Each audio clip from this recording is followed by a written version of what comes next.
औज़ुबिल्लाहिमिनश्शैतानिर्रजीम बिस्मिल्लाहिर्रहमानिर्रहीम। तमाम तारीफ़ें, तमाम हम्द व सना उस रब्बे कायनात रब्बे ज़ुल जलाल के लिए जिसके कब्ज़े कुदरत में तमाम जहानों के तमाम निज़ाम हैं। तमाम दुरूद व सलाम हज़रत मोहम्मद मुस्तफ़ा सल्लल्लाहु अलैहि वसल्लम, उनकी आल और उनके असहाब पर। अस्सलाम वालेकुम नाज़रीन, रौनक रमज़ान में आप सबको खुशामदीद कहते हैं। आज जुम्मे का दिन है, दिनों के सरदार का दिन है जनाब। दो तरीके से अगर हम इस चीज़ को देखें तो बड़े ही खूबसूरती है इसमें। एक तो ये दिनों का सरदार है, दूसरा ये हो सकता है ये जुम्मतुल विदा हो।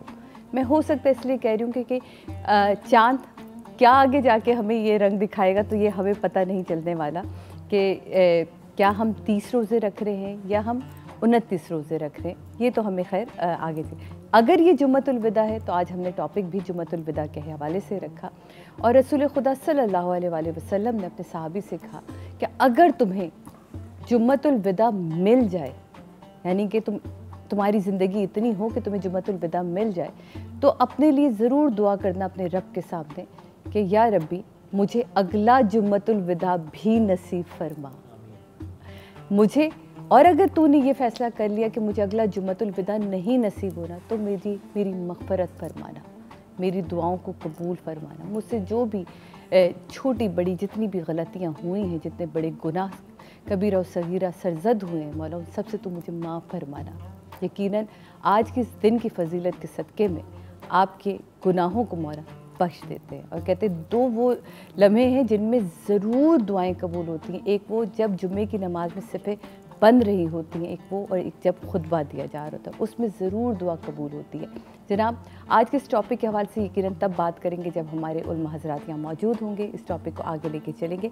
अभी आपको मिलवाती हूँ अपने बहुत ही बेहतरीन मेहमानों से। इस वक्त मेरे साथ मौजूद हैं, प्रोफेशन के हिसाब से डॉक्टर हैं, लेकिन आप यकीन मानिए जब आप इनसे मिलेंगे, इनसे गुफ्तगू करेंगे तो जो डॉक्टर की सख्ती है ना वो नरमाहट में बदल जाती है। क्योंकि इनकी खूबसूरती ये है कि ये एक तो बच्चों के डॉक्टर हैं और इन्होंने उस हिसाब से अपनी पर्सनालिटी को भी ढाल के रखा हुआ है। तो मिलवाती हूँ मैं आपको डॉक्टर इब्राहिम यूसुफ से, जो कि जिनका जो स्पेशलिस्ट है ना वो न्यू बॉर्न बेबीज़ में। शाम को डॉक्टर साहब कैसे हैं जी? आप ठीक हैं जी? आपको खुशामदीद कहते हैं। मेरे साथ बहुत ही खूबसूरत, बहुत ही बुलंद आवाज़ के मालिक मेरे भाई सैयद वजी हसन जैदी साहब मौजूद हैं। मनकबत ख़ां हैं, नात ख़ां हैं, और जो हम उसकी करता हो उसकी तारीफ़ में मैंने क्या कहना है जनाब, क्योंकि उसकी तारीफ़ तो वो ख़ुद रब करता है। क्योंकि जब आप उसकी तारीफ़ करते हैं जनाब, मैं सबसे पहले डॉक्टर साहब की इजाज़त से चाहूँगी कि अगर हमसे बिल्कुल स्टार्ट करें। जी वजी भाई।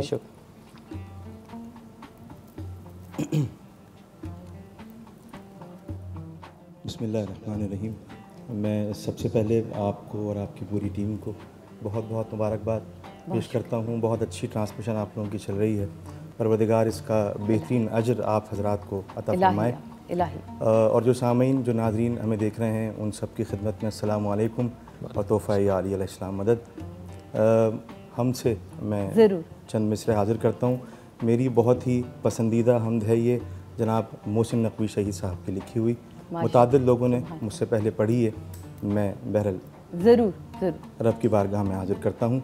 बिस्मिल्लाहिर्रहमानिर्रहीम। रब्बि इश्रह ली सदरी व यस्सिर ली अमरी वहलुल उक़दतम मिन लिसानी यफ़क़हू क़ौली। तमाम हम्द हैं उस ख़ालिक़े अज़ल के लिए, तमाम हम्द हैं उस ख़ालिक़े अज़ल के लिए। सुकून झील को देता है जो कंवल के लिए। मैं उनके नाम से करता हूँ इब्तिदाए कलाम। अरे वो जिनके नाम फरिश्तों ने भी संभल के लिए अली वली से मदद मांग कर तो देख कभी, अली वली से मदद मांग कर तो देख कभी, ये कीमिया है हर एक मुश्किलों के हल के लिए, ये कीमिया। और शेर देखिए मैं हाजिर करता हूँ। मैं क्यों न उसको बिला फसल बादशाह कहूँ, मैं क्यों न उसको बिला फसल बादशाह कहूँ, जुदा हुआ जो नबी से न एक पल के लिए। मख्ते का शेर मैं हाजिर करता हूँ मोहसिन नकवी साहब की नियाबत में, रब की बारगाह में हाजिर करता हूँ, आले मोहम्मद की बारगाह में। गमे हुसैन अमानत है आज की मोहसिन, गमे हुसैन अमानत है आज की मोहसिन। अरे ये रिस्क मैंने बचाया हुआ है कल के लिए। अल्लाहुम्मा सल्ली अला मुहम्मद। सुभान अल्लाह जी है, मौला सलामत रखे। और यकीनन उनके दर्जात बहुत बुलंद हैं मोहसिन नकवी शहीद साहब के। और वहाँ जो महफिल सजी होगी इस वक्त, उसका क्या कहना कि जिसके मिंबर पे रसूल खुदा सल्लल्लाहु अलैहि वसल्लम खुद तशरीफ़ रखते होंगे और उनके नवासे तशरीफ़ रखते होंगे, उनकी आल इस वक्त बैठी होगी। आप, मैं जब ये समा बांधती हूँ और समा सोचती हूँ, डॉक्टर साहब आप सोचें कि हमारे यहाँ लोग डरते हैं मौत से। बहुत सारे लोग कह के अरे नहीं अभी नहीं, अभी तो बड़ा कुछ करना है। और मैं कहती हूँ कि उससे खूबसूरत मौत ही क्या कि जहाँ मरने के फ़ौरन बाद आपको दीदार रसूल खुदा सल्लल्लाहु अलैहि वसल्लम, दीदार वसी हज़रत अली मुर्तज़ा हो जाए, क्या कमाल बात हो जाएगी। ये दुनिया तो मुझे लगता है कि बड़ी मुश्किल वक्त से गुजरे। जी डॉक्टर साहब। बिल्कुल आप सही कह रही हैं। मैं, आपने एक बड़ी इंपॉर्टेंट बात कही कि दुआओं की एक घड़ी की आपने बात कही कि जुम्मे के दिन खुतबे के बीच में एक बिल्कुल पहर आता है सेकंड्स का। उसमें एक, मैं अपने लिए एक दुआ करता हूँ कि या अल्लाह अगर मुझे लेना है तो कलमे की मौत, जुम्मे की मौत और रमज़ान की मौत। और शायद हो सकता है कि ये शायद मेरे अब्बा ने भी दुआ की हो, उनकी डेथ हुई थी 1 रमज़ान को 2019 में। तो अल्लाह में से यही दुआ करनी चाहिए कि अल्लाह में जब भी दे ऐसी मौत दे जो कलमे की हो, जुम्मे की हो, रमज़ान की हो। और ये जो वक्त है ना जो आपने बताया, और बहुत इंपॉर्टेंट बात आपने बताई आज जी, और वो बड़ी इंपॉर्टेंट पहर होती है। डॉक्टर साहब इस पे आके बात करते लेते हैं, हमने छोटा सा ब्रेक लेते हैं जनाब। ब्रेक के बाद वापस आएंगे और इस बात को सोचिएगा क्योंकि हमने भी अपने वक्त के इमाम के सामने सुरखरू होना है जनाब। लेते हैं ब्रेक, ब्रेक के बाद वापस आते हैं।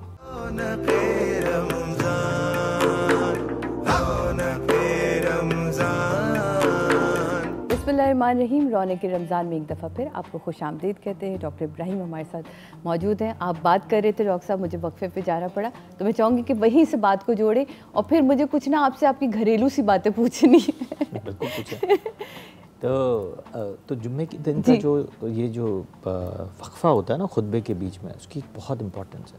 अच्छा, लोगों ने, आपने देखा मस्जिदों में आप जाते हैं तो ये भी एक बहुत अल्लाह ताला की तरफ से जिसको इजाज़त होती है वही दुआ करता है। आप लेकिन ज़्यादातर लोग क्या करते हैं, इस पे मैंने पूरा भी प्रोग्राम किया दुआ मांगने की। लोग क्या करते हैं, कोई बैठा होता है, कोई साइड में बैठा होता है, कोई अपना सोचों में लगा होता है, जो पहर निकल जाता है उसके बाद उसको पता ही नहीं होता कि वो दुआ की इम्पोर्टेंस क्या थी, दुआ इम्पोर्टेंट कितनी थी। तो ये बड़ी इम्पोर्टेंट है, लोगों को ये पता होना चाहिए कि उस वक्त ना बातें करनी है। डॉक्टर साहब यकीन अभी हमने एक शो किया वजी भाई के रिस्क के ऊपर, कि लोगों का रिस्क एक ही कॉन्सेप्ट है कि रिस्क जो है वो मैं जो खाऊंगा ना वही रिस्क है। मैंने उसमें ये बात की थी कि दुआ की अता होना कि मैं दुआ मांगूं, ये भी एक रिस्क है। बिल्कुल, ये अल्लाह की तरफ से मिलती है। वरना कितने ही लोग हैं जो हरम को देख के भूल जाते हैं कुछ कहना, कुछ मांगना, कुछ बोलना, सुदबुद्धि खो जाती है। आप करबला मौला चले जाइए, आप देखिए बहुत सारे लोग हैं जो कहते हैं हमें समझ ही नहीं आता कि क्या बात करें, कैसे कहे, है ना। बिल्कुल बंदा गूंगा बहरा सब हो जाता है। वो जन्नत ही इतनी खूबसूरत है, लेकिन ये अगर अता आपको मिल गई, वहाँ से इज़्न मिल गया ना रब की तरफ से, आप समझेंगे सबसे बड़ा रिस्क है कि आपने अपने लिए दुआ मांगी। दुआ की इजाज़त, नमाज की इजाज़त, कुरान की इजाज़त, मैंने आपको जैसे कहा हमारे घर में खुद तरावी होती है, तो ये अल्लाह ताला की तरफ से परमिट आपको मिलता है, तब आप वो कम कर सकते हैं। अदरवाइज कोई भी चीज़, वैसे भी आपको सादिया जी आपको बात बताऊँ, जितनी भी आप दिन में 24 घंटे जो भी आप काम करते हैं वो अल्लाह ताला की परमिशन से होती है, चाहे वो अच्छा करें चाहे बुरा करें। सही। बुरे में आपको ढील छोड़ी जाती है, अच्छाई में कभी कभी आपको रोक भी जाता है, खींचा जाता है। तो खींचने का मतलब ये होता है कि आपको और आगे बढ़ना है। खींचने, मुझे ऐसा लगता है और बढ़ाएं कि खींचने का मतलब मेरे रब का ये होता है कि वो देखता है कि क्या मेरे खींचने पे रुक रहा है कि अच्छा बस अब मैं थक गया, नहीं अपनी पूरे जोर लगा के कहेगा नहीं मैं रुका नहीं, बिल्कुल मैं इससे ज्यादा प्रेशर से काम करूंगा। ये इम्पोर्टेंट बात है कि आप उसमें ही जब उस लगन में लगते हैं तो खुद ब खुद फिर आपके रास्ते बन जाते हैं। सुभान अल्लाह। और जहाँ आप गलत पे उसकी तो ट्रैक वैसे ही खुला हुआ है। डॉक्टर साहब आपका बच्चों के साथ ताल्लुक रहता है, आप ताहिर मेडिकल आपका अपना वो है हॉस्पिटल है, तो अपने घर में बच्चों से कैसा रवैया?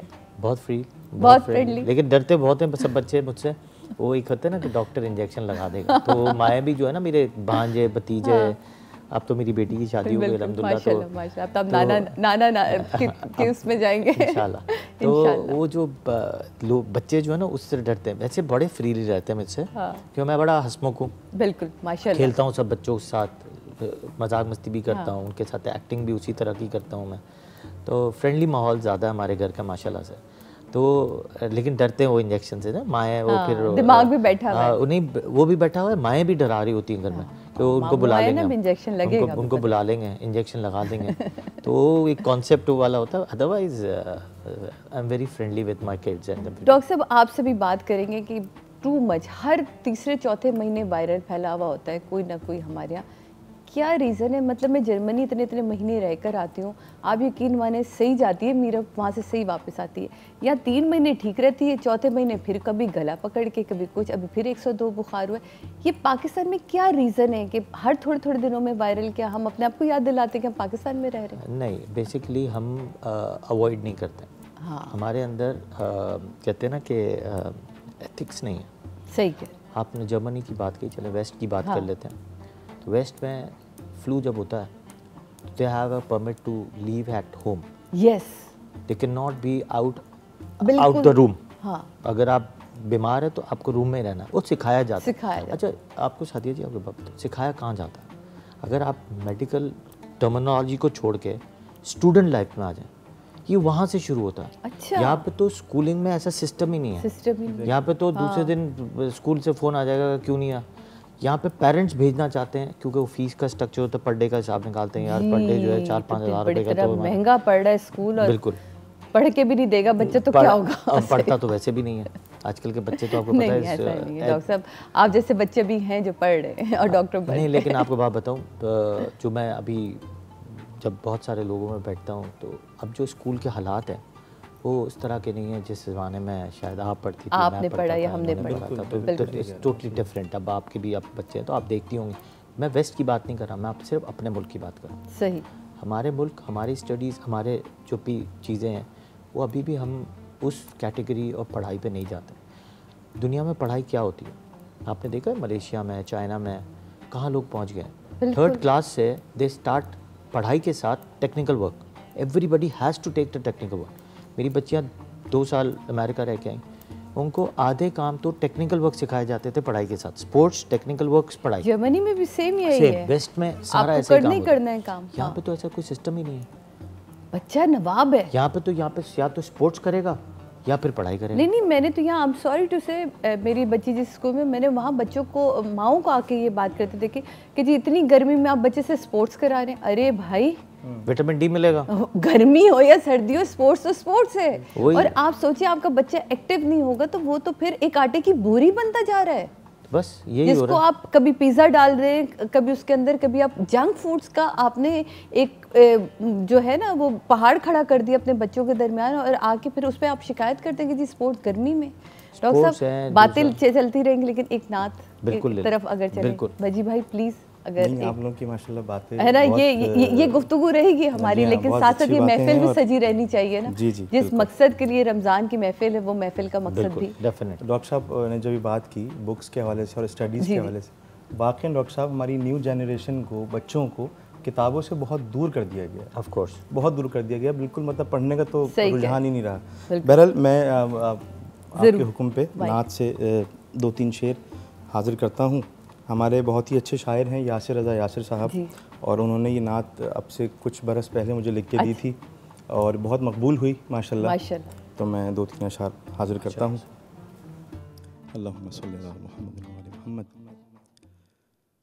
बताता है खुद ये खुदाए मोहम्मद, बताता है खुद ये खुदाए मोहम्मद, बताता है खुद ये खुदाए मोहम्मद, बनी है ये दुनिया बराए मोहम्मद। शबे कद्र कुरान सामित की सूरत, शबे कद्र कुरान सामित की सूरत, मुकम्मल हुई है सनाए मोहम्मद, बनी है ये दुनिया बराए मोहम्मद। शेर हाजिर करता हूँ, देखिएगा। बड़े चैन से बिस्तरे मुस्तफ़ा पे, बड़े चैन से बिस्तरे मुस्तफ़ा पे, बड़े चैन से बिस्तरे मुस्तफ़ा पे, अली सो रहे हैं बजाए मोहम्मद, बनी है ये दुनिया बराए मोहम्मद। ये मन कुन तो मौला, ये मन कुन तो मौला से साबित हुआ है, ये मन कुन तो मौला से साबित हुआ है, विलाए अली है विलाए मोहम्मद, बनी है ये दुनिया बराए मोहम्मद। डॉक्टर साहब शेर देखिएगा। जब ही तो है हूरों के चेहरे दरख्शां, जब ही तो है हूरों के चेहरे दरख्शां, लगाती हैं वो खाके पाए मोहम्मद, बनी है ये दुनिया बराए मोहम्मद। मैं आखिरी शेर देखें हाजिर करता हूँ। इसमें यासिर भाई ने एक लफ्ज़ का इस्तेमाल किया है, बकाए नबूवत, उसका लुत्फ़ लीजिएगा। है पुश्ते नबी पे, है पुश्ते नबी पे बकाए नबूवत, है पुश्ते नबी पे बकाए नबूवत, वही आई सरना उठाए मोहम्मद, बनी है ये दुनिया बराए मोहम्मद। जो 12 चरागे इमामत है रोशन, जो 12 चरागे इमामत है रोशन, है उन सब में यासिर ज़ियाए मोहम्मद।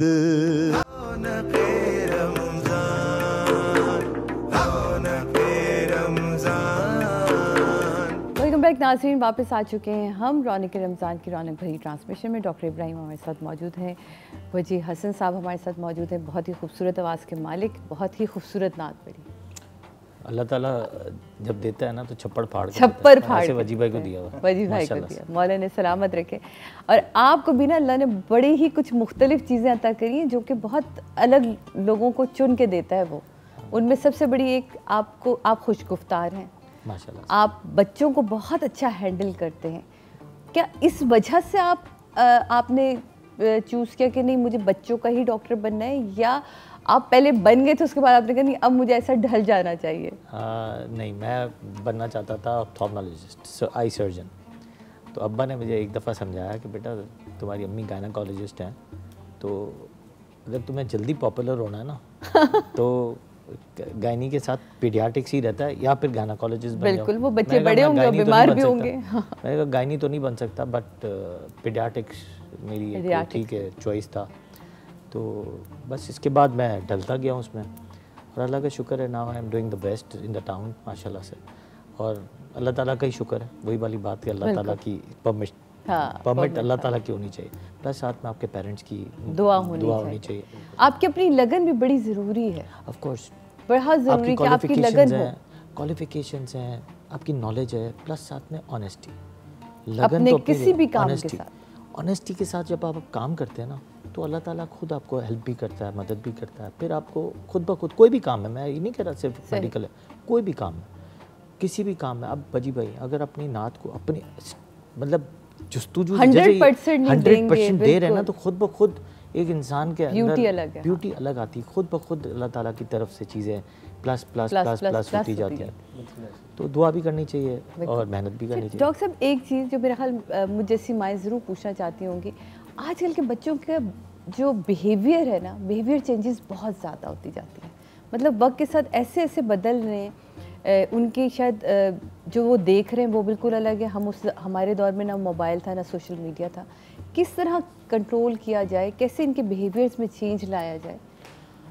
आपने एक ज़माने में ड्रामे मूवीज़ जब देखते थे, इंस्टाग्राम और ये सब देखते थे, इंस्टाग्राम तो उस ज़माने नहीं था, तो आपने देखा था बड़ा सलाहियत वाले ड्रामे होते थे, बिल्कुल एजुकेटेड ड्रामे होते थे। उस वक्त में एक ही ड्रामा आता था, ऐनक वाला जिन, तो हमें सबको उसको आदत पड़ गई थी। नहीं, वैसे भी एक बात बताओ, माहौल के हिसाब से भी एक ओबीडियंसी वाला माहौल होता था। अब अगर आप देखें तो हर तरफ आप माहौल को देखें तो माहौल सीखता है इंसान। आप behaviour with the school, with the atmosphere, with the attraction of the movies, dramas, short films जितने भी बन रही है ना, वो सब डिसओबीडियंसी से बन रही है, बगावत पे बन रही है, लड़ाई झगड़ों पे बन रही है, कॉन्स्पिरेसी पे बन रही है। बिल्कुल सही, बिल्कुल। मतलब नॉलेज पे नहीं बन रही। आप कोई भी चीज़ उठाएं, कोई भी प्रोग्राम नॉलेजेबल नहीं होता। एक ज़माने में एक एंड आपको पता होता था यार कुछ ना कुछ अच्छा ही होगा, इसका एंड, हाँ बिल्कुल कहीं भी चीज़ का परफेक्ट। अब वो एंड तो समझ ही नहीं आती कि एंड क्या। तो ये चीज़ें इसी तरह हमारी बुक्स हैं, बुक्स में आधे टाइम तो हमें अगर देखा जाए तो मैं एक थोड़े दिन पहले किसी के डिस्कशन सुन रहा था, स्कूल में जंग को हाईलाइट करने की क्या ज़रूरत है। हाँ, आप स्कूल में, मैंने आपको कहा कि टेक्निकल वर्क, लर्निंग, आपकी चीज़ें आप नॉलेजेबल चीज़ों पे लेके जाएं, लर्निंग डिसेबिलिटी से निकालने के लिए। क्यों लर्निंग डिसेबिलिटी पे मेरी एक मास्टर्स भी हुआ इस पे, तो मैं इस पे भी दूसरी चीज़ें भी बात कर रहा होता हूँ। तो ये जो चीज़ें होती है ना, जब आप नॉलेजेबल चीज़ें लेके आते हैं, टेक्निकल वर्क्स लेके आते हैं, खुद ब खुद आपका बच्चा उसी पे चल रहा होता है, वो बिज़ी रहता है। हम यहाँ पे जैसे वजी भाई ने एक बात बताई, आपने भी एक बात बोली, फ़ोन, मोबाइल है, मोबाइल प्लस साथ में जब कार्टून्स और ये चीज़ देखे जा रहा है। आपने देखा कार्टून्स आजकल अगर आप कभी बिल्कुल बदल गए, फाइटिंग वाले कार्टून, फाइटिंग वाले बहुत फास्ट। अब मेरे पास ऑटिज़म वाले बच्चे आते हैं या ADHD वाले बच्चे आते हैं, जिसकी भी मैंने कहा आपको मेरी स्पेशलिटी है। इनका एक बहुत बड़ा ड्रॉबैक है, जब आते हैं कोई स्पीच डिले के साथ आ रहा है, कोई लैंग्वेज बैरियर के साथ आ रहा है, कोई सिर्फ इंग्लिश बोल रहा है, कोई चाइनीज़ बोल रहा है, कोई मुझे ही कभी कभी ज़बान समझ नहीं आती, माँ बाप को समझ नहीं आ रही, माँ बाप आके कंप्लेन करते हैं पता नहीं कौन सी ज़बान बोल रहा है। मैंने कहा चाहे हिस्ट्री लेते जाओ तो पता चलता है इतना गैजेट्स यूज़ कर लिए हैं उसने कि वो गैजेट्स की ज़बान बोलना शुरू हो जाता है, वो स्कैन कर लेता है। Oh my God. फिर उसके बाद आपकी जितनी भी उस पर जितनी भी एग्रीवेशन है सब इस पर। फिर आप ढूंढ रहे होते हैं कि यार ये ऑटिज़म है, गैजेट एसोसिएटेड सिंड्रोम है। अब मैंने तो एक सिंड्रोम बना लिया इसको, गैजेट एसोसिएटेड सिंड्रोम, ये गैजेट का सिंड्रोम है। मतलब वो अजीब से ही बच्चे बिहेवियर कर रहे होते हैं। लेकिन इसमें अगर हम कहीं ना कहीं देखें, कहीं ना क्या है ही माँ बाप की नेगलेंस से देखें अब फिर वही अगर वर्किंग माँ बाप हैं तो वो समझते हैं कि हाथ में हर चीज़ पकड़ा देना मेरे माँ और बाप होने का हक अदा कर दिया अपनी जान छुड़ाने के लिए कि माँ परेशान हो रही है, माँ को काम करना है या माँ के ऊपर प्रेशर ज़्यादा है, लोड ज़्यादा है, 4 बच्चे हो गए, अब 3 बच्चों को अलग पढ़ाना है, एक बच्चा आखिरी वाला जो है वो बस निगलेक्टेड है या फिर वो गैजेट्स पे चल रहा है। तो ये बहुत सारे चीज़ें जो है ना सदिया जी, ये बहुत इम्पोर्टेंट टॉपिक है कि इस पे बच्चे जिस तरह जा रहे हैं ना जिस तरफ, ये आज से 10 साल बाद, आज के 10 साल बाद वो ब्रेन वाइज ज़ीरो होंगे, ब्लैंक। वो कुछ घंटे बस पढ़ते हैं, बस पास होने के चक्कर में। जब टीचर्स पेपर चेक करती हैं उनको पेपर चेक करना नहीं आता, वो जो पढ़ा रही होती है उनको पढ़ाना नहीं आता। पहले एक ज़माने में एक टीचर होता था, वो जिस तरह पढ़ाता था उसको एक दुनिया की नॉलेज होती थी। अब तो एक बायोलॉजी का टीचर है, उसको बायोलॉजी के बिला इसको केमिस्ट्री बोलो तो कहते हैं केमिस्ट्री क्या होती है, ये क्या उसने अपने ही टॉपिक को पढ़ा हुआ है। अब वो ए लेवल्स ओ लेवल्स किया, टीचर बन गए, ना उन्होंने मास्टर्स किए, ना उन्होंने बीए किया, ना पीएचडी की, ना बीएड किया, ना एमएड किया, कुछ नहीं किया, बस डायरेक्ट उठे और ए लेवल्स में आए। और ए लेवल्स में सिर्फ इंग्लिश अच्छा बोलना आना चाहिए, स्मार्ट होना चाहिए, लड़का है तो लड़की है तो खूबसूरत होनी चाहिए। वो स्कूल का आजकल ये टेनोर बन गया।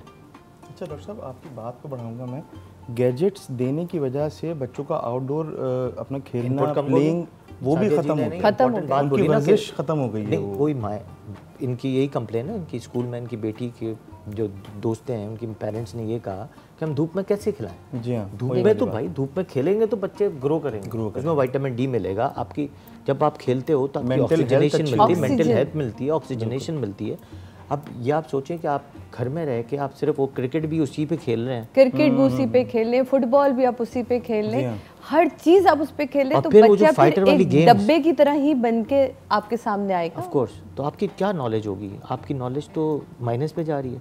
मैं तो कह रहा हूँ न्यूरो डिजेनरेटिव डिजीजेस में चले जाएंगे कुछ लोग आगे जाके, क्यों न्यूरॉन्स बढ़ेंगे तो नहीं कम होंगे। आपसे ये ना इतना वसी ये टॉपिक है कि आपसे बात करने के लिए मेरे पास ये वक्त तो बहुत ही मुख्तसर था आपके लिए जो मुझे मिला, लेकिन आपके आने का बहुत बहुत शुक्रिया। मेरे पास ढेर सवाल थे डॉक्टर इब्राहिम के लिए, लेकिन मैं नहीं कर सकी।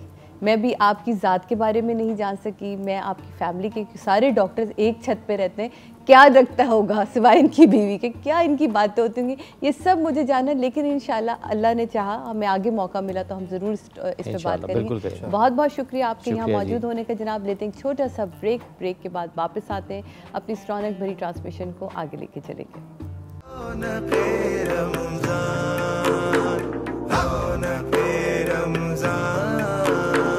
बिस्मिल्लाहिर्रहमानिर्रहीम। एक दफ़ा फिर रौनक के रमज़ान में आपको खुशामदीद कहते हैं। और अब मेरे बहुत ही मोहतरम मेरे उस्ताद पीर मुफ्ती मोहम्मद इकबाल नक्शबंदी साहब इस्लामिक स्कॉलर हैं, उन्होंने हमें ज्वाइन किया है। आपको खुशामदीद कहते हैं।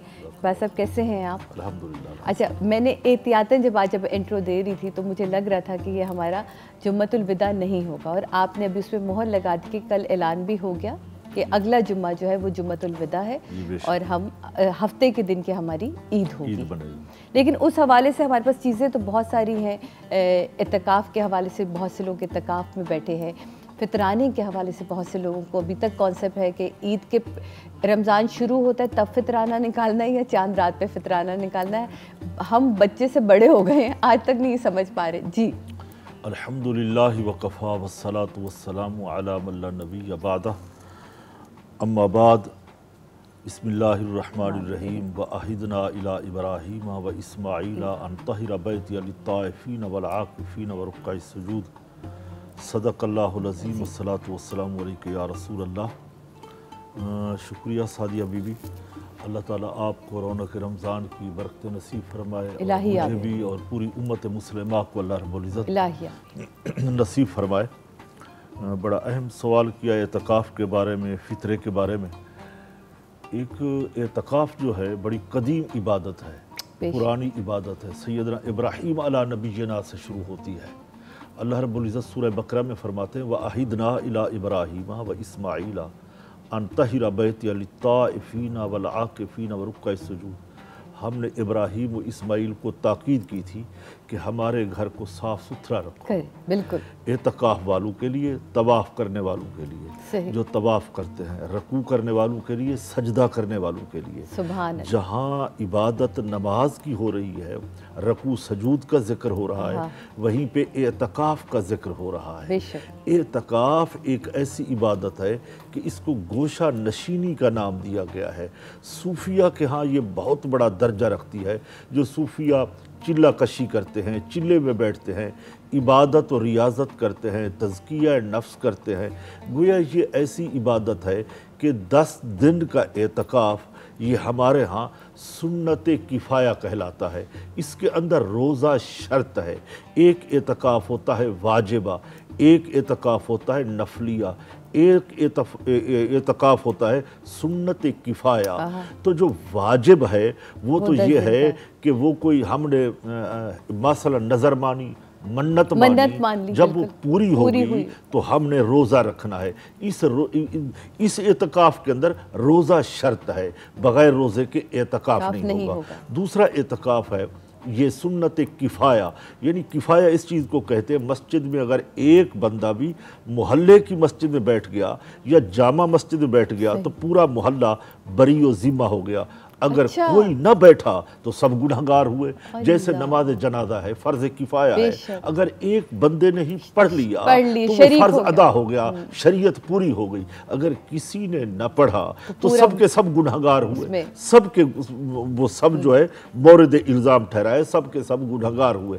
इसी तरह ये एतकाफ़ जो है जामा मस्जिद में भी हो सकता है, मोहल्ले की मस्जिद में भी हो सकता है, जहाँ नमाज पंज गाना भी हो सकता है, ख़वातीन के लिए घर के अंदर हो सकता है, जो उनकी बैत मस्जिद होती है, जिस कमरे को उन्होंने मस्जिद बनाया हुआ है, वहाँ वो बैठ के एतकाफ़ कर सकती है। जहाँ हमेशा एक कमरे के अंदर नमाज पढ़ती है, वो वहाँ बहनें बेटियाँ शरई उज़ुर ना हो, शरई अय्याम अपने निकाल के तहारत व पाकीज़गी के साथ वो वहाँ अपना एतकाफ़ कर सकती है। एक बात, पहला इत्तिकाफ़ अगर आपसे मैं पूछूंगी इस्लामिक हिस्ट्री में अगर हम जाएं, किसने किया था पहला, कौन बैठा था पहले इत्तिकाफ़ में? अल्हम्दुलिल्लाह अला एहसान ही के एतकाफ़ की जो इबादत है हज़रत आदम अलैहिस्सलाम से चली आ रही है। नबूवत का आगाज़ होता है, इंसानियत का आगाज़ होता है, तो वहाँ से एतकाफ़ चला आ रहा है। तो अल्लाह का घर बैतुल्लाह सबसे पहले जिसने तामीर की वो आदम अलैहिस्सलाम है। तो आदम अलैहिस्सलाम ने उसमें एतकाफ़ किया।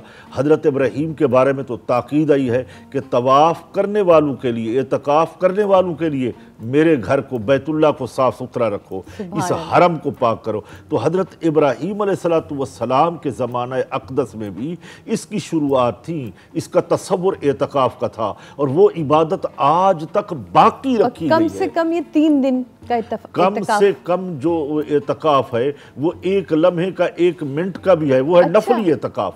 मसलन मैं मस्जिद में गया और नियत कर ली नवे तो सुन्नतुल एतकाफ़, तो मैं जितनी देर ही मस्जिद में रहा, 1 लम्हे के लिए बैठा रहा, मुझे एतकाफ़ का सवाब नियत करना ज़रूरी है। नियत करना, अब वो असल नियत दिल के इरादे का नाम है, ज़बान से कहना मुस्तहब होता है, नवे तो सुन्नतुल एतकाफ़। बाकी जो ये 10 दिन का है उसके लिए ये जो आखिरी अशरा है वो ज़रूरी होता है। ये आगे चल के गुफ्तगू को हम कंप्लीट करते हैं जनाब। लेते हैं छोटा सा ब्रेक के बाद वापस आते हैं।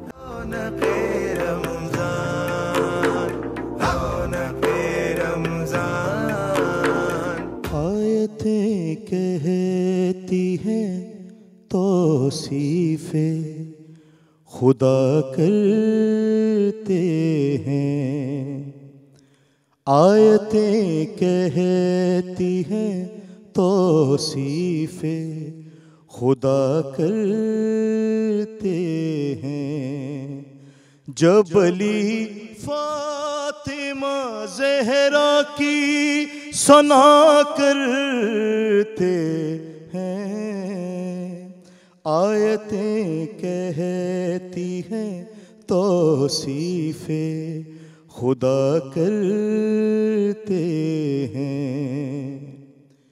मिस्ले ज़ोहरा चमक उठते हैं मुक़द्दर उनके, मिस्ले ज़ोहरा चमक उठते हैं मुक़द्दर उनके, जो दरे फातिमा ज़हरा पे झुका करते हैं। आयतें कहती हैं तौसीफ़े खुदा करते हैं। और शेर देखें, हाजिर करता हूँ। इस्तिखारा तेरी तस्बीह से करके बीबी, इस्तिखारा तेरी तस्बीह से करके बीबी, मर्जी अल्लाह की हम जान लिया करते हैं। आयतें कहती हैं तौसीफ़े खुदा करते हैं। मर्तबा कम नहीं सिदरा से दरे ज़हरा का, मर्तबा कम नहीं सिदरा से दरे ज़हरा का। इस जगह आके पैगंबर भी रुका करते हैं। आयतें कहती हैं तौसीफ़े खुदा करते हैं। लुत्फ़ आता है समात को तेरी मिदहत का, लुत्फ़ आता है समात को तेरी मिदहत का। जब भी हम आए तत्हीर पढ़ा करते हैं। आयतें कहती हैं तौसीफ़े खुदा करते हैं। सुभान अल्लाह, सुभान अल्लाह। जी मौला आपको सलामत रखे। बहुत शुक्रिया, बहुत शुक्रिया। बीबी आपको हमेशा ऐसे कायम और दायम रखे, सवास को इतना ही बुलंद उबाला रखे। इकबाल साहब की तरफ आते हैं वापस। इकबाल साहब, मैं जाते जाते हम ये बात कर रहे थे, मौला कायनात की जब पैदाइश हुई, मौला मुश्किल कुशा, 3 दिन बाद जब वालदा वो दरवाज़ा खुला और वालदा तशरीफ़ लाई, तो कहते हैं कि पूछा गया कि भाई क्या हुआ, तो बताया उन्होंने कि ना आँख खोली, ना कुछ खाया, ना पिया। जब रसूल खुदा ने लिया तो मौला कायनात ने अपनी आंखें खोली थी। ये भी क्या इत्तिकाफ़ ही कर रहे थे मौला बैठ के? बिस्मिल्लाहिर्रहमानिर्रहीम। सादिया बीबी, कुछ एतकाफ़ अलग अलग होते हैं। हाँ। अम्बिया के अलग होते हैं, औलिया के अलग होते हैं, सालिहीन के अलग होते हैं।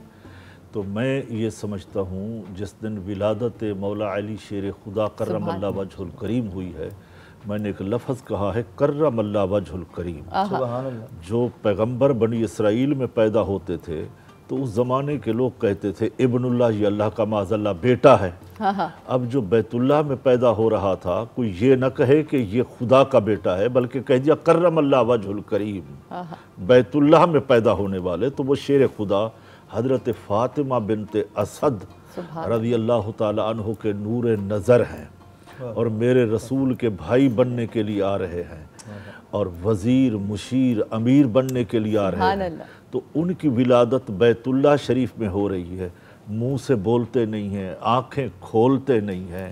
तो मेरा ख्याल है ये वो सूफियाना एतकाफ़ था जिसका हक अदा हो रहा था कि देखें सूफियों का, अल्लाह वालों का एतकाफ़ जो है वो अलग है। बाकी जो मस्जिद में आए वो इसलिए एतकाफ़ करते हैं कि उनके लिए खाना पीना सब जायज़ हो जाए। अली वो हैं जो बैतुल्लाह में आए तो इनको मुंह से नियत करने की ज़रूरत नहीं, ये खुद मोतक़िफ़ होते हैं। फिर वो सोचती हैं कि अल्लाह ने मुझे बेटा तो दिया है, तो ये आंखें नहीं खोलते, माज़अल्लाह के आंखों से कहीं बीने तो नहीं है। अल्लाह ने बच्चा भी दिया, खूबसूरत भी है, खूब रू भी है, शेर खुदा भी हैं, मंबा विलायत भी हैं, अबू तुराब भी हैं, अबुल हसन भी हैं, सारे सिफात मनाकिब व फ़ज़ैल इनके अंदर मौजूद हैं। तो कम अज़ कम आंखें तो खोलें, आंखों से ही तो पहचान होती है, आंखों से ही तो हुस्न की झलक होती है। सबसे पहले माँ को देखता है, क्या है तो वो देखें सी, और बच्चा सबसे पहले अपनी माँ को कैच करता है, अपनी माँ के किरदार के ऊपर नजर डालता है कि मेरी माँ ने मुझे कितना पाकीज़ा तरीके से रखा, किस तरीके से मुझे आज तहारत बख्शी है। पर देखें तो यहाँ इंतज़ार हो रहा है, तो लिया अपने शहजादे को हाथों में और इधर सफ़र शुरू किया। बादरी बैतू में आया, मुस्तदरक इमाम अबू हाकिम के अंदर है कि ये पहले बातें हो चुकी थी। हज़रत आदम अलैहिस्सलाम ने आँख खोली तो अर्श पे लिखा हुआ था ला इलाहा इल्लल्लाह मुहम्मद रसूलुल्लाह। साथ देखा तो 5 तस्वीरें हैं, इमाम अबू हाकिम ने 5 तस्वीरें। पूछा मौला ये तस्वीर किसकी है? फरमाया मैं महमूद हूँ, ये मोहम्मद है। सुभान अल्लाह। मैं आला हूँ, ये अली है। सुभान अल्लाह। मैं हुस्न हूँ, ये हसन है। मैं एहसान हूँ, ये हुसैन है। मैं फातिर हूँ, ये फातिमा है। तो वो फरमाते कि पहले ये बातें लिखी हुई थी। तो ये पढ़ कौन रहे हैं? आदम अलैहिस्सलाम। रिवायत उनकी है, कौल उनका है, बिशारत उनकी है, जो वहां अर्श पे लिखा हुआ तस्वीरें देख के आ रहे हैं। आज वो आंखें नहीं खोलते। तो पूछा गया आलम खलवत के अंदर, ये सूफिया खलवत को बड़ा तलाश करते हैं। जो यहाँ बातें नहीं हो सकती वो वहाँ हो जाती हैं, वहाँ हो जाती हैं। पूछा कि आंखें क्यों नहीं खोली? फरमाया इरादा और नीयत ये थी कि आलम अरवाह से चला हूँ, माँ मुबारक के शिकम पाक में आया हूँ, बाहर दुनिया में मेरी जलवा गरी हुई है। तमन्ना ये थी अली की आंख खुले तो सामने चेहरा मोहम्मद रसूलुल्लाह हो, यानी काबे के भी काबा हो। क्या काबे को नहीं देखना था? काबा ही तो बरकत वाला घर है, अल्लाह का घर है। दुनिया तरसती है, शर्क व गर्ब से आते हैं, आप काबे को नहीं देख रहे। फरमाया नहीं, मैंने तो काबे के काबे को देखना है। मेरा ईमान सबसे पहले काबे के काबा के ऊपर है। इसलिए वो आला हजरत ने भी फरमाया था, हाजियो और शहनशाह का रौजा देखो, काबा तो देख चुके, जरा काबे का काबा देखो। तो जो काबे का काबा है और ये मौलूद काबा है, तो ये मौलूद काबा है। मैं समझता हूँ एतकाफ यहाँ से शुरू होता है, इब्तदा भी मौलूद काबा से है, इंतहा भी मौलूद काबा से है। चूंकि विलायत का मंबा जो है वो शेर खुदा है, इसी में इत्तेफाक है। इसी में मकतूबात इमाम अहमद रब्बानी ने लिखा कि हज़रत मौला अली करमल्लाहु वजहुल करीम विलायत की इब्तदा भी है, विलायत की इंतहा भी है। वली बनता ही वही है जिनके ऊपर मुहर मौला अली शेर खुदा की लगती है। सुभान अल्लाह, सुभान अल्लाह। जी मौला आपको सलामत रखे जनाब।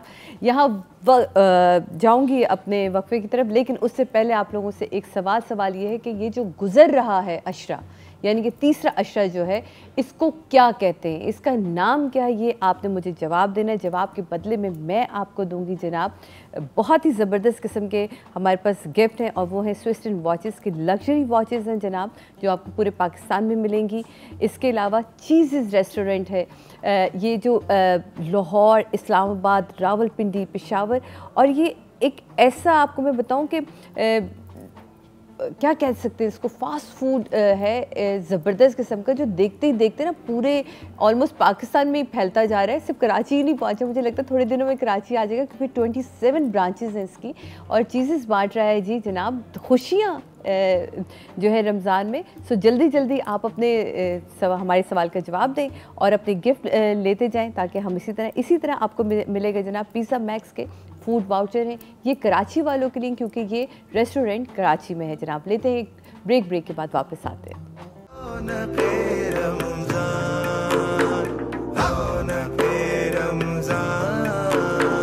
वेलकम बैक नाज़रीन, रौनक रमज़ान में एक दफ़ा फिर आप लोगों को खुशामदीद कहते हैं। इकबाल नक्शबंदी साहब हमारे साथ मौजूद हैं, वजी भाई हमारे साथ आज पहली दफ़ा रौनक रमज़ान की ट्रांसमिशन में। लेकिन क्या खूबसूरत आवाज़ और क्या खूबसूरत कलाम आप मुंतखब करते हैं, बहुत ही अच्छा। अब फितराने की तरफ आते हैं, ताकि ये भी एक लोगों का जो कॉन्सेप्ट है। और एक सवाल और ऐड कर रही हूँ बहुत से लोग पूछते हैं कि ताक रातें चल रही हैं, ये आखिरी अय्याम है हमारे पास, तो इनमें हम ऐसी कौन सी चीज़ कसरत से पढ़ें कि जो चीज़ इतने दिनों में नहीं पा पाए वो पा ले? बिस्मिल्लाहिर्रहमानिर्रहीम। पहला अशरा जो है उसको हम अशरा रहमत से मंसूब करते हैं। दूसरा अशरा रमज़ान का अशरा मग़फ़िरत है। तीसरा ये जो अशरा चल रहा है ये निजात का अशरा है। तो इस आखिरी अशरे के अंदर अल्लाह ताला ने ताक रातें रखी हैं, यानी शब कदर की रात को छुपा के रखा है। जो चीज़ कीमती होती है उसको छुपाया जाता है। इसको अल्लाह ने मख्फी रख लिया ताकि मेरे बंदे, कल की रात शब कदर की गुजरी है 21, 23, 25, 27, 29, ये 5 रातें, ताकि मेरे रसूल के उम्मती, अल्लाह इस उम्मत को जन्नत में पहुँचाना चाहता है, अल्लाह इस उम्मत को जहन्नम में नहीं डालना चाहता। अब हम खुद कोशिश करें तो यकीनन हम जन्नत हासिल कर सकते हैं। जहाँ तक ताल्लुक़ है विर्द का, इसका वज़ाइफ का, सबसे बेहतरीन जो है वो तिलावत कुरान मजीद फुरकान हमीद है। और इससे भी बढ़कर मेरे नज़दीक, अहले ईमान के नज़दीक, वो दरूद पाक है। दरूद पाक से बढ़ के कोई और वजीफा है नहीं दुनिया, क्योंकि वो तो वो खुद भी कर रहा है ना, वो कह रहा है मैं भी दरूद पढ़ता हूं, मलाइकतहु युसल्लूना अलन नबी, इसमें वो शरीक है। वहदहु ला शरीक होके इस काम के अंदर वो शरीक हो रहा है। वो शरीक हो गया है कि मैं भी पढ़ता हूँ, मलाइका भी पढ़ते हैं। ऐ ईमान वालों तुम भी पढ़ो, मेरे रसूल उस नबी पे पढ़ो जो गैब की खबरें बताता है, तुम दरूद पाक पढ़ो। तो मैं ये समझता हूँ कि दरूद पाक का विर्द करना चाहिए। देखिए ये आखिरी अशरा है, हमें तज़किया नफ्स करना है, रोज़े रखे हैं, तरावियाँ पढ़ी हैं, इबादत रियाजत की है। अगर हम अपने किरदार को सही न कर सके, मेरा ख्याल है फिर ये रोज़े नहीं हैं, सिर्फ भूख प्यास है। अगर हम शबे ये कदर को हासिल न कर सके तो मेरा ख्याल है फिर ये रातों का जागना ही है। अब बात हम ये करते हैं अस्तगफार की, अस्तगफिरुल्लाह रब्बी मिन कुल्लि ज़ंबिन व अतूबु इलैह। कुरान पाक ने इसका जिक्र तीसरे पारे में सूरह आले इमरान में फरमाया, अस्साबिरीना वस्सादिकीना वल कानितीना वल मुनफिकीना वल मुस्तगफिरीना बिल असहार। फरमाया तुम अगर अस्तगफार करना चाहते हो तो सेहरी में करो। सेहरी का टाइम बड़ा बरकत वाला होता है, वो वक्त होता है, उसकी रहमतें आवाज़ दे रही होती है। कोई है मुझसे मांगने वाला, कोई तौबा करने वाला, कोई जन्नत हासिल करने वाला, कोई रिज्क मांगने वाला मैं उसे अता करूं, कोई औलाद मांगने वाला, कोई शिफा मांगने वाला, तो मांगो तो सही। एक बार कहो या अल्लाह, वो 70 बार जवाब देता है लब्बैक या अब्दी, मेरा बंदा मांगना, तू क्या मांगना चाहता है, मैं बहुत करीब हूँ तुम्हारे। नहनु अक़रबु इलैहि मिन हब्लिल वरीद, मैं तो तुम्हारी शहरत से भी ज्यादा करीब हूँ। तो मांगते क्यों नहीं हो? जो इतना करीब आ चुका है उससे मांगा जाता है। मेरा ख्याल है अस्तगफार करना चाहिए, माँ बाप का अदब करना चाहिए, बड़ों का एहतराम करना चाहिए, सच बोलना चाहिए। यही वो बातें हैं।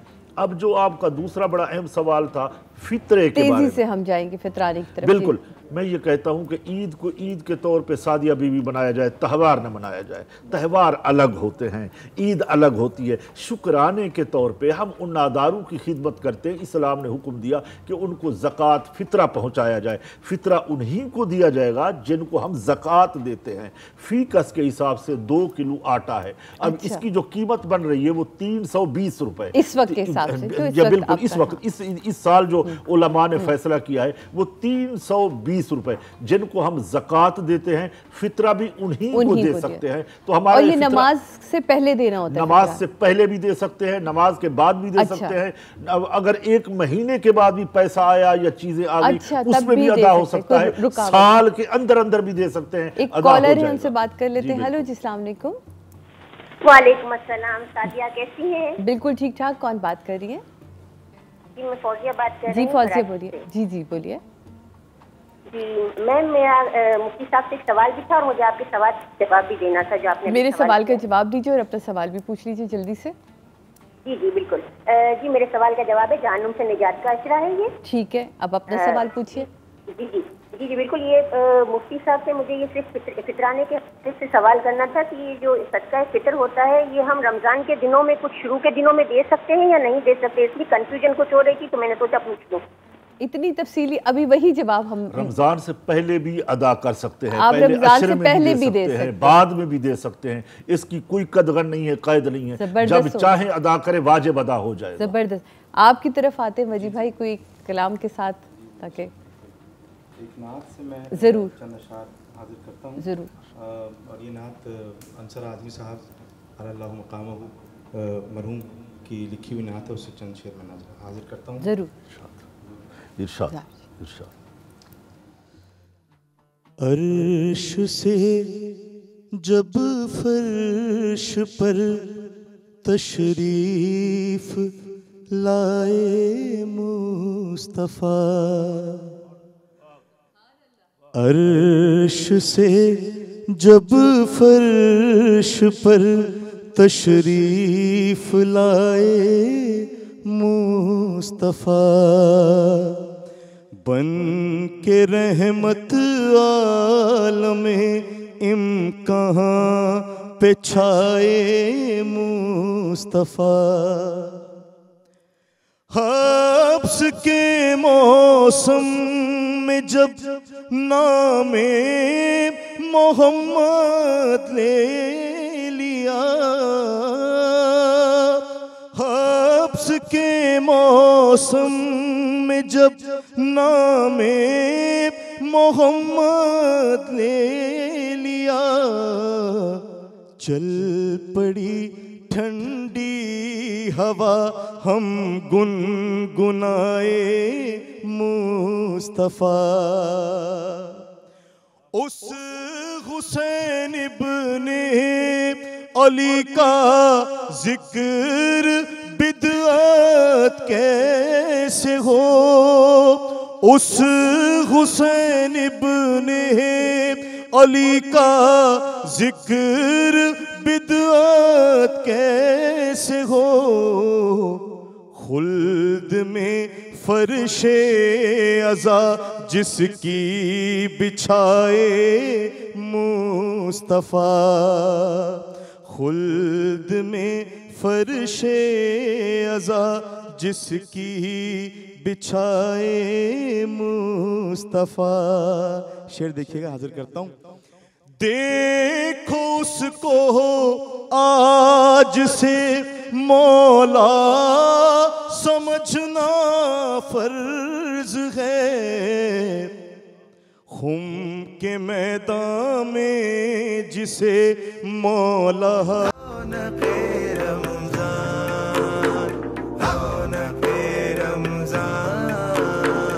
बिस्मिल्लाहिर्रहमानिर्रहीम। रौनक रमज़ान में एक दफ़ा फिर आप लोगों को खुशामदीद कहते हैं और अब वक्त है हमारा किचन में, और किचन में हमारे साथ सैयद यूसुफ साहब मौजूद हैं, हमारे शेफ़ यहाँ। और आज यूसुफ साहब से पूछेंगे, यूसुफ साहब को सबसे पहले खुशामदीद कहते हैं। हमने सोचा था कि ये जुम्मतुल विदा है, लेकिन अब अगला जुम्मा जो है वो जुम्मतुल विदा है यकीनन हमारा, और हफ्ते के दिन हम ईद मना रहे हैं। ठीक है, तो आज ये बताइए कि हमारे किचन में क्या बन रहा है, वो भी ज़बरदस्त किस्म के ऑलपर्स के साथ। देखिए बेसिकली आज इंटरेस्टेड किस्म की दो रेसिपीज़ हैं हमारे पास, और दोनों किंग एंड क्वीन है। वाह, बादशाह और मलका को साथ लेकर आ गया। एक चिकन अला किंग है और एक स्ट्रॉबेरी क्वीन है हमारे पास। तो बेसिकली जब हम स्टार्ट करेंगे चिकन अला किंग, तो उसका जो मेजर इंग्रेडिएंट्स है हमारे पास ऑलपर्स मिल्क और ऑलपर्स क्रीम से बनेगा बेसिकली। तो स्टार्ट में हमारे पास इंग्रेडिएंट्स जो मौजूद है, हमारे पास चिकन है, बेल पेपर्स हमारे पास स्क्वायर में कटी हुई है, ठीक है। उसके अलावा हमारे पास रूम मौजूद है फॉर थिक करने के लिए, मशरूम हमारे पास फ्रेश है, चॉप अनियन, चॉप गार्लिक, और सीजनिंग के लिए सॉल्ट वहाँ पर मौजूद है, ठीक है। तो सबसे पहले हम जो है हल्का सा ऑयल सौते करेंगे सारी चीजें। 1 से 2 टेबल स्पून के करीब ऑयल ऐड होगा सबसे पहले, और साथ में हम ऐड करेंगे अनियन, सही, एटलीस्ट 2 टेबल स्पून, और इसको हम थोड़ा सौते करेंगे, ठीक है। सही,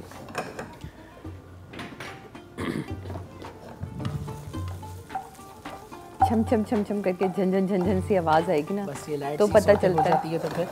अच्छा, और शेफ साहब ये जो लोग अजीब सी ना रंग की लाल सी वो कर लेते हैं, तो ये जो सालन काला होता है ये इसी वजह से हो जाता है ना। देखिए प्याज को ज़्यादा लाल नहीं करना चाहिए। हाँ, ड्यूरिंग आप अगर सौते कर रहे हैं तो सौते में आपका बस थोड़ा सा लाइट हल्का पिंक कलर, जैसी रंग बदले वैसे ही आप, दैट्स इट। और कॉन्टिनेंटल की बेसिकली पहचान ही यही है, वो बेसिकली सॉर्टेड और ब्लांच फूड खाते हैं मोस्टली। बिल्कुल। अच्छा, ये जो चिकन अला किंग है ये कहाँ की डिश है भाई? ये बेसिकली फ्रांस की डिश है, कॉन्टिनेंटल डिश है। अच्छा, और साथ में हम इसके साथ जो फ्रेश मशरूम हमें मौजूद है जी, ये हम थोड़े से ऐड करेंगे, इसको पहले सौते कर लेंगे, ठीक है, क्योंकि इसको अगर आप इसके साथ सौते कर लें तो आपका फ्लेवर बहुत अच्छा फ्लेवर भी अच्छा, उसके अंदर भी खुशबू सी आ जाती है। बिल्कुल। तो हमारे पास आज सबसे मेन इंग्रेडिएंट्स जो इसका मौजूद है वो है all purpose milk and cream, जिसकी बेस से ये इसका सॉस बनेगा जी। और बेसिकली ये ग़िज़ायत से भी भरपूर है बेशक, और ग़िज़ायत का तोहफा भी है। हाँ। और 100% जो है इसके अंदर प्रिजर्वेटिव जो है नहीं होते, मोस्टली जो है क्रीमी मिल्क है बेसिकली, और मुझे बहुत पसंद है। फ्रेश मिल्क है ना, फ्रेश मिल्क है, क्योंकि ये अपने जो कैटल्स पे जो अपने जो वहाँ इन्होंने जानवर रखे उनके ऊपर इतनी मेहनत करते हैं, उनके खाने पीने का इतना ख्याल रखते हैं, तो ऑफकोर्स आपके पास एक अच्छी चीज़ ज़रूर आएगी।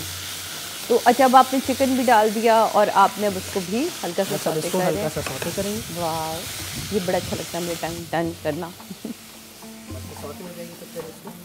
आपने फिर सेंटर में थोड़ी सी आपने जगह बनानी है, ठीक, लाइट सा सौते हो जाइए, क्योंकि चिकन आपको पता है बमुश्किल कोई 5 to 6 मिनट की कुकिंग होती है। अगर बहुत ज़्यादा थिन कटी हुई आपकी चिकन तो ज़्यादा आपको टाइम नहीं लगता।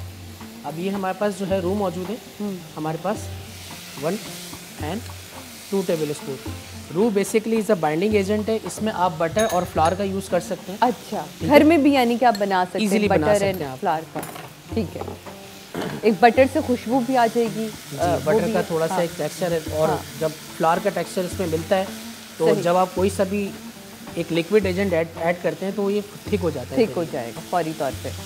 अच्छा, अभी तक मैंने देखा आपने कोई नमक कोई चीज़ और ऐड नहीं करी, बस आपने जी अभी जस्ट यही चीज़ें मैंने सौते इसमें कर रहा हूँ। अब जो है मैं इसमें लाइट सा जो है सॉल्ट ऐड कर दूँगा। सही, ठीक है, और लाइट सा चिकन पाउडर इसमें ऐड कर देंगे। सही। देन इसको आपने थोड़ा सा टॉस करना है इस तरह तो हमसे नहीं होता, हमारे हाथ पर ही आ जाता है। ये आप लोगों की प्रैक्टिस है, यूज करने की वजह से ना, डेफिनेटली। अब हम इसमें ऑल पर्पस का जो है मिल्क ऐड करेंगे, ठीक है। 250 ml है ये एटलीस्ट, तो इसमें हमने 125 ml जितना हमें सॉस चाहिए उस हिसाब से हमने ऐड करना है। तो एटलीस्ट मैं इसमें 125 ऐड करूँगा, तो ये समझ लें कि हाफ हमारा जो मिल्क है ये ऐड हो जाएगा इसमें। सही। देन उसके बाद थोड़ी सी इसमें कुकिंग होगी, ठीक, ताकि ये जो सॉस है उस रू के साथ और चिकन के फ्लेवर के साथ ही मिक्स हो जाए और आपकी चीज़ें गल भी जाए ना। जब आप ये सब चीज़ें डालेंगे तो थोड़ा सा उसमें नरमाहट भी आ जाएगी। सही। तो एक बहुत ही क्विक और इजी रेसिपी है और हैवी कॉन्टिनेंटल, क्योंकि मोस्टली लोग होते हैं कि कहते हैं रमज़ानों में हमने कुछ कॉन्टिनेंटल खाने का मूड है तो हम किस तरह से बनाएंगे, और इतनी जल्दी बन नहीं सकता, देसी से थक जाता है ना, थोड़ा सा अच्छा दिल करता है। बेसिकली लोग खाना भी लाइट पसंद करते हैं, जैसे कि वाइट सॉस की फॉर्म में हो, तो जिसकी वजह से आज ऑल पर्पस क्रीम और मिल्क से हमने इस डिश को तैयार किया है। सही, तो बड़ी जल्दी कुछ रेडी हो गया। बस अब इसमें लास्ट में आप समझ लीजिए कि आपके पास जो बेल पेपर्स हैं, ये कैप्सिकम, अनियन और बेल पेपर्स 3 किस्म की होती हैं, ये हमने इसमें ऐड कर लेनी है, ठीक है। इस तरह से कलर ऐड हो जाएगा, उसमें उसका टेस्ट ऐड हो जाएगा। देन इसको भी आपने अच्छे से सौते कर लेना है मिक्स करके। सबसे एंड में हमारे पास जो क्रीम है, ये देखें, ये थिक भी हो जाएगा इस तरह से। अगर आप चाह रहे हैं आप थोड़ा सा सॉसी रखें तो आप मजीद मिल्क ऐड कर सकते हैं, अदरवाइज ये इट्स इनफ है। अच्छा। लेकिन अगर आप चाह रहे हैं कि अगर आपके गेस्ट अगर थोड़े से देर में आ रहे हैं तो आप वैसे भी थोड़ा सा लगता है शेफ निकालते भी थोड़ा वो ड्राई होता है, वो सोक करता है चीजें, तो आप जरा सा इसको रनी रख सकते हैं। लेकिन मोस्टली ये थोड़ा सा अगर स्मूथी और थिक खाया जाए तो बहुत अच्छा लगता है, इसका टेक्सचर अच्छा लगता है उसमें। सही सही सही। तो उसके बाद आपने अब ये बस ऑलमोस्ट रेडी है। ये क्या है शेफ, ये क्या है? ये बेसिकली इसकी गार्निश है, अभी मैं ऑन टॉप करूंगा। क्रीम आपने जो है ऐड कर देनी है एटलीस्ट 50 ग्राम। तो हेल्दी है ये, मतलब बाकायदा एक मील जो आप ले रहे हैं वो प्रॉपर एक मील है जनाब। इसको ब्राउन राइस के साथ नहीं है, ऐसे डायरेक्ट खा लें। इसको आप चाहें तो लाइक स्पैगेटी जो है पास्ता, उसको टॉस करके उसके साथ भी ले सकते हैं। आप इसको जो है स्टिकी राइस के साथ भी, और वाइट राइस, प्लेन राइस के साथ वैसे बेसिकली ये जाता है। अच्छा। लेकिन मोस्टली लोग इसको कोई पास्ते के साथ खाना पसंद करता है, कोई राइस के साथ, तो एज यूजुअल जिसकी भी जो रिक्वायर्ड होती है वो उसके साथ वो खाना पसंद करता है। अप टू यू, जैसे आप चाहते हैं वैसे खाएं। बिल्कुल बिल्कुल। और कुछ लोग तो किसी चीज़ के साथ नहीं खाते, डायरेक्ट खाना है तो डायरेक्ट खा सकते हैं आप। बिल्कुल, ये बिल्कुल ऑलमोस्ट डन है, ठीक है। और इसको मैं गार्निश करूँगा जी यहीं पर। वाह, और ये तो मेरा ख्याल है कि अभी मेरा तो सेगमेंट भी नहीं खत्म हुआ और शेफ की डिश खत्म हो गई है बन के। जबरदस्त हो गया। कोई रेसिपी है। अब रमज़ानों में आपको पता है एक तो टाइम भी हमारे पास बड़ा शॉर्ट होता है और हम चाहते हैं कि कुछ अच्छा और हेल्दी भी खा लें। बिल्कुल बिल्कुल। तो जिसकी वजह से हमें ये चीज़ें जो हैं पब्लिक करनी पड़ती हैं। शेफ जब तक आप ये निकालें हम एक छोटा सा ब्रेक लेते हैं, ब्रेक के बाद वापस आते हैं जनाब, और तब तक ये गार्निशिंग करेंगे और फिर हम अपनी ड्रिंक की तरफ चलेंगे ब्रेक के बाद। डेफिनेटली। एक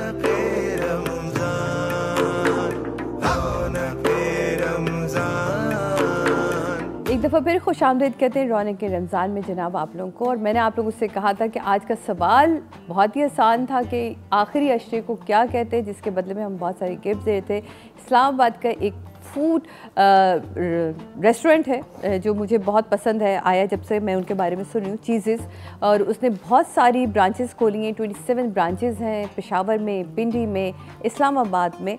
तो फास्ट फूड ये है रेस्टोरेंट।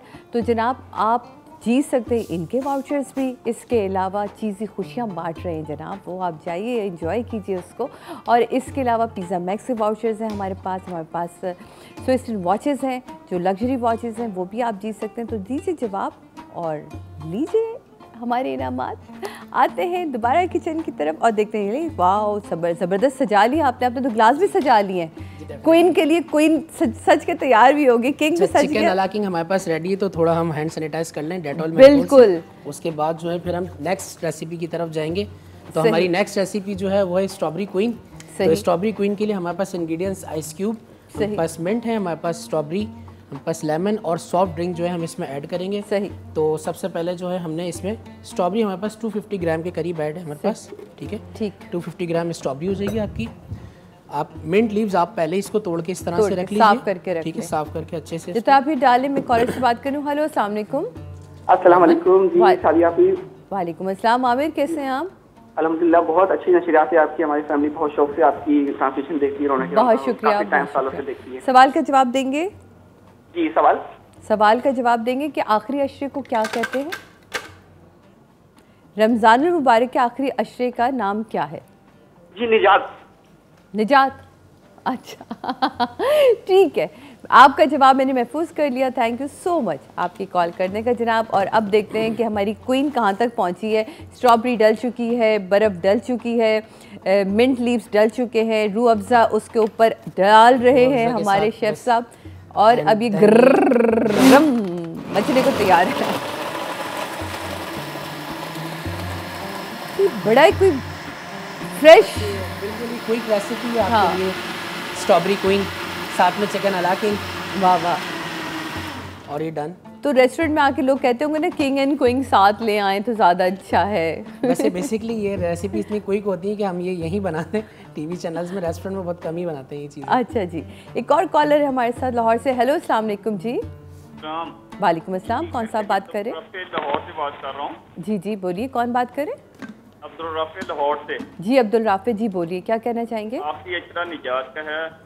जी जी। और आपका शो सादिया बहुत ज़बरदस्त है, अल्लाह पाक खैर बरकत दे, मुबारक साथ से चल रही है रमज़ान की। बहुत शुक्रिया, बहुत मज़ा आता है। इतना टाइम तो नहीं होता, आज बेसिकली ऑफिस से छुट्टी की थी तो आज यूट्यूब पे। बहुत शुक्रिया, आप जितना भी देख पाते हैं, आप लोगों की राय हमारे लिए बहुत मायने रखती है। थैंक यू सो मच आपके कॉल करने का, आपके जवाब देंगे। ले जी, किंग क्वीन दोनों तैयार। स्ट्रॉबेरी की ड्रिंक हमने बनाई है, इसका क्वीन चिकन अला किंग दोनों, चिकन अला किंग दोनों रेडी कर दिए।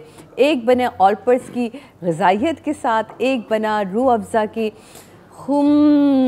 मज़े के साथ, है ना भाई? तो ये दोनों चीज़ें आपके सामने रेडी हैं जनाब। Thank you so much Yusuf साहब, बहुत बहुत शुक्रिया शेफ़ आपके यहाँ होने का, और बहुत ही ज़बरदस्त चीज़ें आप हमें बताते हैं और हमारे यकीनन देखने वालों को भी बहुत इंजॉय करते हैं। तो अब हम बताते हैं कि हमारे विनर्स कौन हैं जी। तो हमारे विनर हैं फौजिया, जो जिन्होंने हमें कॉल की कराची से, आपको बहुत बहुत मुबारक हो जनाब। और अब्दुल राफे लाहौर से थे हमारे साथ, आपको बहुत बहुत मुबारक हो। यकीनन ये आप लोग के जो गिफ्ट्स हैं वो यकीनन आप तक पहुंच जाएंगे। तो जनाब सही कहा लोगों ने कि ये जो आखिरी अशरा है ये है हमारे निजात का अशरा। निजात हमें किससे चाहिए? कभी हमने ये खुद से सोचा? निजात हमें हमारे ही गुनाहों से चाहिए होती है, निजात हमें हमारे ही किए हुए कामों से चाहिए होती है। वो तमाम गलत काम जिस पे हमारा रब पर्दा डालता है, लेकिन इंसान को जब भी मौका मिलता है तो वो उसे आम कर देता है। कुछ नहीं कर सकते अगर इस अशरे में, तो जैसे इकबाल नक्शबंदी साहब ने आज फरमाया कि आप इस्तग़फ़ार पढ़िए, आप दुरूद पढ़िए, जितने ज़्यादा पढ़ सकते हैं। और सहर के वक्त पढ़ने के लिए उन्होंने कहा कि बहुत ही अच्छा है। और सबसे बड़ी बात, आप उसकी मखलूक को खुश करिए। अगर कोई आपसे नाराज़ है तो उसको राज़ी रखिए। अगर किसी का दिल आपकी वजह से दुखा है तो उसको मना लीजिए, कहीं आप छोटे नहीं होंगे। आप यकीन मानिए आप उसकी नज़र में भी बड़े होंगे और उस रब की नज़र में भी बड़े होंगे। और वही सबसे बड़ी खूबसूरती कि जब वो मेरा रब कहे कि हाँ इसने मेरी मखलूक को खुश किया, वो हमसे इससे ज़्यादा कुछ नहीं मांगता। यकीन मानिए वो हमसे कह रहा है तेरी नमाज़ें तेरे कुरान में तेरे मुंह पे दे मारूंगा, लेकिन जो तेरा मेरी मखलूक के साथ सौदा है वो तू जाने और वो जाने। उसका सिला भी मैं दूंगा, उसका अजर भी मैं दूंगा और बड़ा बढ़ा के वो हमें अजर देता है। लेते हैं जनाब आपसे इजाज़त, कल मुलाकात होगी नए लोगों, नए मेहमानों, नई गुफ्तगू और नए टॉपिक के साथ। कल तक के लिए अपना ख्याल रखिएगा। अल्लाह हाफ़िज़।